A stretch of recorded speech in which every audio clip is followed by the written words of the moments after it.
are coming when all the things of the earth will come to an end. But that's not something to fear if we have faith.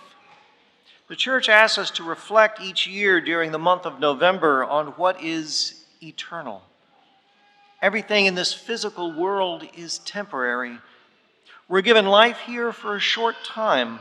We're called in this life to love as God loves and to be signs for others to begin to know God's love so that when the time comes, we can enjoy true love in the resurrection. There are so many things that take us away from that essential mission in our lives. So many things demand our attention, but do they help us to learn of love? You will hear of wars and insurrections. There will be powerful earthquakes, famines, and plagues. But we're asked, how will I follow Christ in the midst of all this? How do I continue to be his disciple first, no matter what's happening around me? How do I strive for holiness? We're told, love one another as God loves us. St. Paul says, if I comprehend all mysteries and all knowledge, but do not have love, I am nothing. What we know now, what we see now, all that we have now is partial, incomplete. But one day, when we join Christ in heaven, we'll be able to see clearly, to know fully, and to experience that which lasts eternally.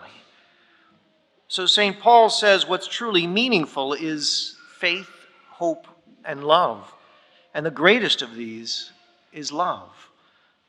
Or as St. John says in his epistle, God is love. Everyone who loves knows God. This is what has the deepest meaning in life. This is what lasts. So as we face the wars and insurrections, the earthquakes, famines, and plagues, remember that God's love is stronger than all of that. God's love will remain eternally. And when we share that love, we allow God to be present through us, regardless of what's going on around us. Yes, we may face opposition to our faith. As Jesus warns us in the gospel today, we may be hated here because of his name. We may be persecuted, as we've seen at different times in history when governments turned against God's law, or we may be ignored because of our faith, written off as out of touch. Following Christ continues to be countercultural. In every age, it's been a challenge. It's been a choice. Will I follow Christ in faith, or will I go along with what's popular in society? Our gospel tells us that we will face opposition to faith, even in our own families. But Jesus also puts it into perspective, saying that these things are only for a time, that the love of God will shine through and outlast everything else. And this church will survive all opposition because it's founded on the love of God.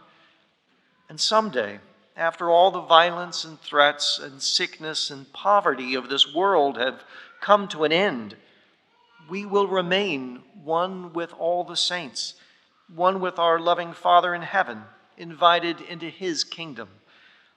Until that day, continue in his love, practice his love, share his love, and do not be afraid when you hear that the things of this earth will come to an end. Know that God's eternal love will be with you forever.